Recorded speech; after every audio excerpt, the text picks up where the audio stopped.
New ইয়র্কে ব্যস্ত সময় পার করছেন প্রধান উপদেষ্টা অধ্যাপক মোহাম্মদ ইউনূস। সোমবার মার্কিন বিশেষ দূত সার্জিও গোরের সঙ্গে বৈঠকে তিনি জানান, ফেব্রুয়ারিতে অবাধ ও সুষ্ঠু নির্বাচন আয়োজনের প্রস্তুতি চলছে।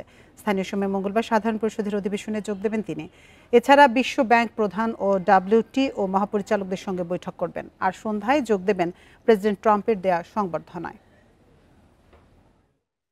জাতিসংঘ সাধারণ পরিষদের ৮০তম অধিবেশনে যোগ দিতে নিউ ইয়র্কে পৌঁছেছেন প্রধান উপদেষ্টা অধ্যাপক ইউনূস সহ বিশ্ব নেতারা। স্থানীয় সময় মঙ্গলবার সাধারণ পরিষদের অধিবেশনের উদ্বোধনীতে যোগ দেবেন তিনি।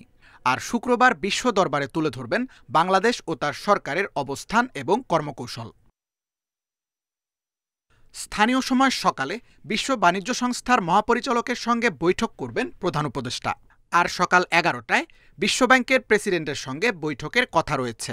এছাড়া নেদারল্যান্ডসের রানী ম্যাক্সিমার সঙ্গেও বৈঠক করবেন তিনি। বিকেলে যোগ দেবেন সোশ্যাল ইনোভেশন নিয়ে বৈঠকে। এর আগে সোমবার প্রধান উপদেষ্টার সঙ্গে বৈঠক করেন মার্কিন দক্ষিণ ও মধ্য এশিয়া বিষয়ক বিশেষ দূত সার্জিও গোর। ফেব্রুয়ারিতে একটি অবাধ, সুষ্ঠু ও শান্তিপূর্ণ নির্বাচন আয়োজনে কাজ করছে সরকার, জানান অধ্যাপক ইউনূস।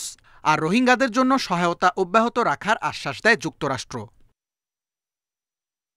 সোশ্যাল বিজনেস বিষয়ক এক আলোচনায় যোগ দিয়ে এ বিষয়ে আন্তর্জাতিক সহায়তা বাড়ানোর আহ্বান জানান অধ্যাপক ইউনূস।